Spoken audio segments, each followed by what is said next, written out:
막 진짜 때렸는지 여기 피를 흘리고 있고 여자가 막 자기 도망가겠다고 막 뛰어내리겠다고 옥상 가서 내 딸이 뭐 잡혀있다, 그 걔네가 납치를 했다 이런 식으로 신고를 하니까 이제 오해를 받아가지고 이렇게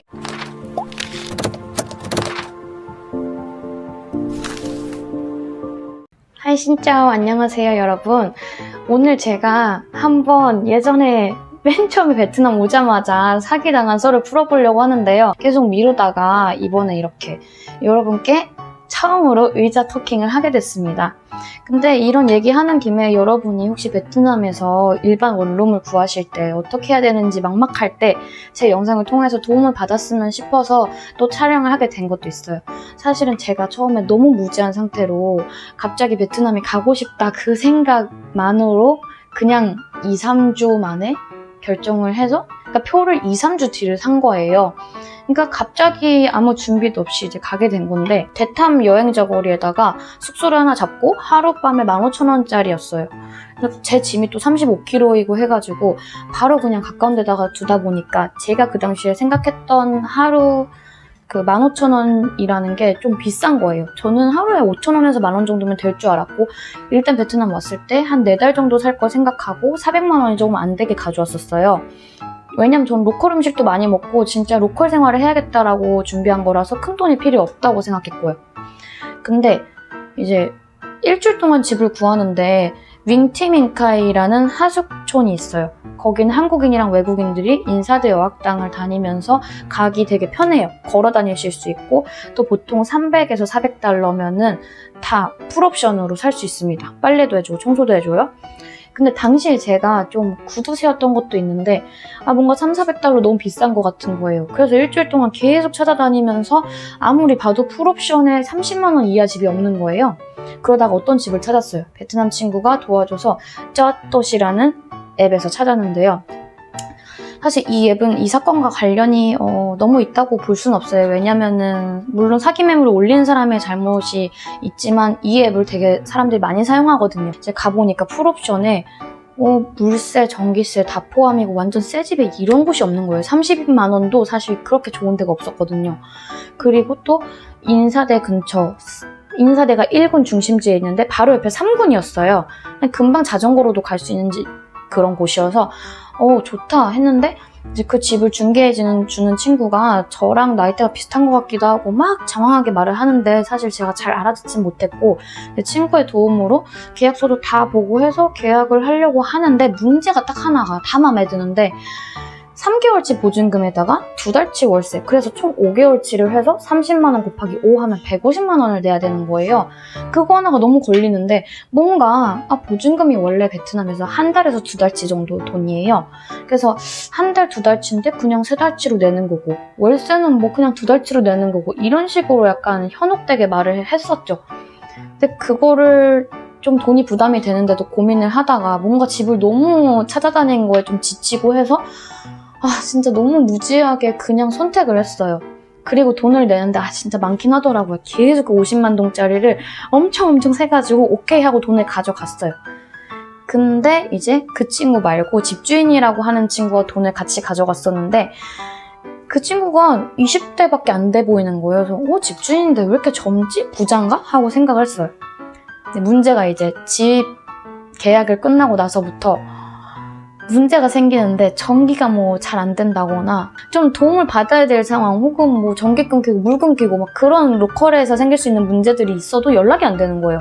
그때부터 불만이 쌓이다가 한 1, 2주 살았는데 어느 날 1층에서 그 여자가 와 있는 거예요. 주변 주민들이 다 화가 나 있고 막 뭐라고 하는데 제가 이제 다른 친구의 도움을 받아서 들어보니까 이 집이 너 집이 아닌 것 같다고, 너 집 아니라고 들었고 이 집이 어떤 회사의 집이라고 했는데 너 왜 집주인이라고 거짓말 쳤냐, 그리고 왜 문제 생겨도 자꾸 안 오냐, 이런 얘기들을 다들 했는데 그 여자가 뭐 아니라느니 엄청 막 화를 내면서 서로 그렇게 싸우고 있는 거예요, 주민들이랑. 그리고 그날 제가 말했어요. 나 뭔가 수상해서 집 빼고 싶다고. 그리고 다른 주민들도 그렇고 나도 집 빼고 싶다. 몇 명씩 있었어요. 그래서 그 여자가 알았다. 그럼 내일 돈 돌려주겠다. 이래서 진짜 그날 행복해가지고 다행이다 불안했는데 했는데 그 다음날부터 연락이 두절된 거예요. 문제가 뭐냐면 그 여자가 사라지고 나서 전기가 끊긴 거예요. 왜냐면 알고 보니까 진짜 회사의 집이었어요. 어떤 회사의 집이었는데 그 여자가 중간에서 돈을 월세를 받아서 좀 떼먹고 그 회사한테 통째로 뭐 3달마다 얼마를 줘야 되고 이런 게 있는데 안 줬던 거죠. 그래서 이제 회사에서는 전기를 끊어버렸고 진짜 집주인은 전기를 끊었고 우리는 일주일 동안 투쟁을 했어요. 그 여자를 찾아다니고 그 여자 주민등록 사진도 찍었으니까 그 집도 찾아가서 부모랑도 얘기하고 경찰에도 신고하고 했는데 해결이 안 됐어요. 계속 미뤄지고 하다가 어느 날 이제 그 여자랑 이렇게 싸울 때 항상 대표였던 하노이 아주머니가 있어요. 근데 그 하노이 아주머니랑 남자친구분이 고리대금업자라고 했어요. 근데 그 하노이 아주머니가 그 여자를 잡아온 거예요. 그래서 그 사기꾼 여자를 막 진짜 때렸는지 여기 피를 흘리고 있고 여자가 막 자기 도망가겠다고 막 뛰어내리겠다고 옥상 가서 난리치고 이러니까 막 사람들이 붙잡고 그랬는데 왜 그랬냐면 그 여자한테 돈을 달라고 했는데 은행이 열면 주겠다고 하니까 계속 잡아둔 거예요. 그 여자를 아예 그냥 1층에 어떤 방에다가 가두면서 몇 명이 같이 잠을 잤어요. 내일 아침에 은행에 같이 가려고. 근데 아침에 일어나 보니까 뭐 도망갔다더라고요. 경비 아저씨가 불쌍했는지 이렇게 문을 열어줬고 또 다른 사람들은 잠들어 있어서 몰랐고 그 상태로 이제 도망가고 끝났어요. 근데 저는 일주일 정도 그 전기가 안 나오는 집에 살다가 진짜 버틸만 했어요. 에어컨 없어도. 근데 문제는 물이 끊긴 거예요. 물이 안 내려가요. 물이 끊기니까. 물이 안 내려가는데 어떻게 살겠어요. 그래서 이제 더는 안 되겠다. 집도 너무 습하고 아무것도 안 보이고 맨날 전기도 딴 데 가서 충전해 와야 되고 막 카페 같은 데 가서 그래서 어쩔 수 없이 이제 옆에 있는 바로 그 사기당한 집 옆에 호텔로 옮겼어요. 제가 참고로 사기당한 집은 미니 아파트였는데 5층까지 있고 다 모든 사람들이 사기당한 거고 저는 150만 원이지만 뭐 한 300만 원 당한 사람도 있고 다 사람마다 달랐어요. 심지어 사기당하고 집에 아예 들어오지도 못한 분들도 있었어요. 굉장히 다양했고 또 듣기로는 그 여자가 쩌떠시라는 곳에서 뭐 가방 이런 걸로도 사기를 몇 개를 쳤다고 하더라고요. 그래서 이력이 굉장히 많은데 다들 돈도 못 받고 그냥 그 호텔에서 살다가 하나하나씩 포기하면서 다 뿔뿔이 흩어졌어요. 당시에는 같이 뭐 파티도 하고 회의도 하고 많이 친해졌었는데 그게 시간이 지나니까 다들 포기를 하게 됐죠. 하도 안 되니까. 뭐 잡아 넣어도 계속 풀리고 증거불충분으로 풀리고. 근데 저도 자세한 내용은 모르지만 결국에 그 친구가 저희한테 따로 연락을 해가지고 그 사기꾼 여자가 카페에서 저희를 불러가지고 저는 얼떨결에 따라갔는데 돈을 돌려주겠다고 자기 남자친구가 경찰인데 돈을 뭐 자기 거 갖고 있어가지고 줄 거래요.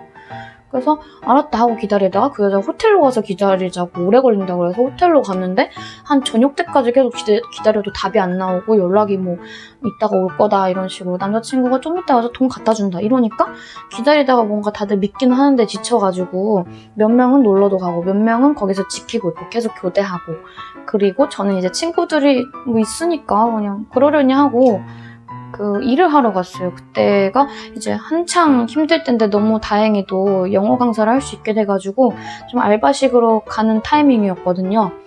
그래서 이제 알바를 가는데 가고 끝나고 아무도 없는 거예요. 끝나서 가봐도 아무도 없고 연락도 안 되는 거예요. 다.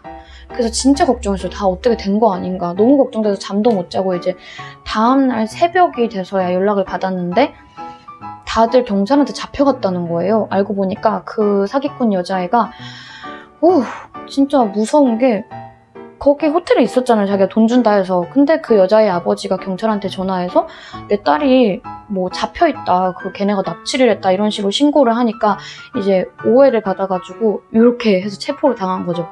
그리고 핸드폰도 다 뺏기고 나중에 이제 진술서 다 쓰고 오해 다 풀리고 나왔는데 결국에 그렇게까지 당하니까 사람들이 이제는 안 되겠다고 포기를 한 거죠. 우선은 보증금을 한두 달밖에 안 받아요. 보증금을 또 안 받는 데가 많습니다. 호텔 같은 경우에는.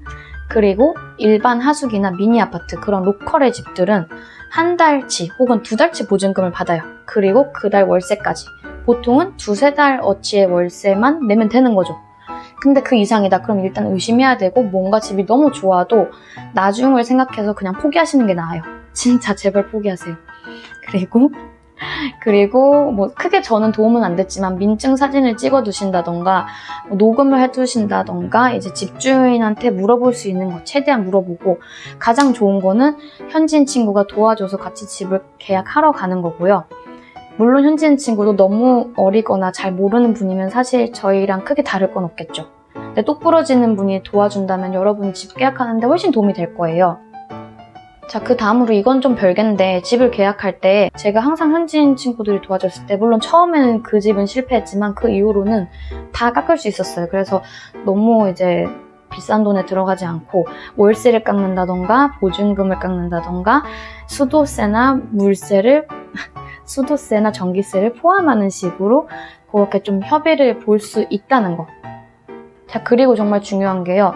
이거는 아파트를 사시든 원룸을 사시든 되게 중요한 게, 꼭 집에 들어가서 영상을 바로 찍으세요. 그날 내가 이 집에 들어갔다 할 때, 집주인이 있을 때 꼼꼼하게 영상을 다 찍어두세요. 왜냐면 특히 아파트 같은 경우에 더 안 주는데 보증금을 아예 안 주려고 해요. 혹은 계속 깎아요.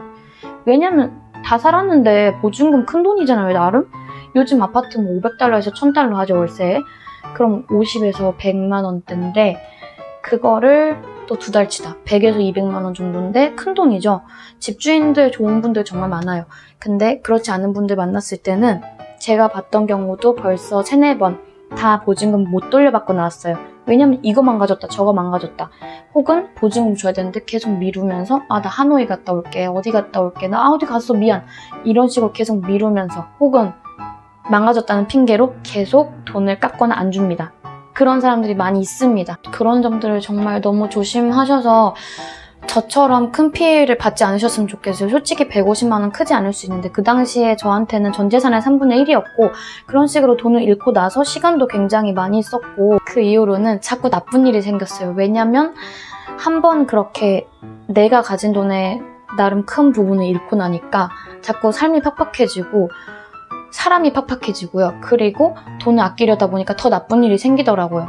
그 뒤에 일들은 사실 이거보다 좀 나쁜 일이 많아서 다 공유할 순 없는데 나중에 하나하나씩 여러분이 도움될 만한 내용이 있으면 공유를 할게요.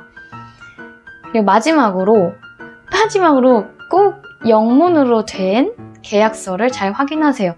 여러분이 영어를 엄청 잘하실 수도 있고 아닐 수도 있지만 그래도 아예 베트남어로 된 거 아무것도 모르고 오케이 하는 분은 없겠죠. 그리고 저처럼 당하는 분도 없으리라고 믿는데, 그치만 방심하는 순간 정말 돈 날리기 너무 쉬워요. 물론 어디를 가나 나쁜 사람도 있지만 우리가 준비만 잘하면 그래도 헤쳐나갈 수 있다고 생각합니다. 그래서 제 영상에 도움이 됐을지는 모르겠는데 그냥 재미로 봐주셨으면 좋겠어요. 또 참고할 점은 참고하시고 저렇게 단피처럼 조심성 없으면 안 되는구나 이런 정도로 봐주셨으면 좋겠습니다. 영상이 재밌으셨다면 좋아요와 구독 하나씩 꼭 눌러주시고요.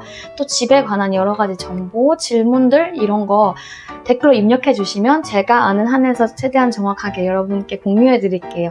그럼 영상 끝까지 봐주셔서 감사합니다. 오늘 영상은 여기까지.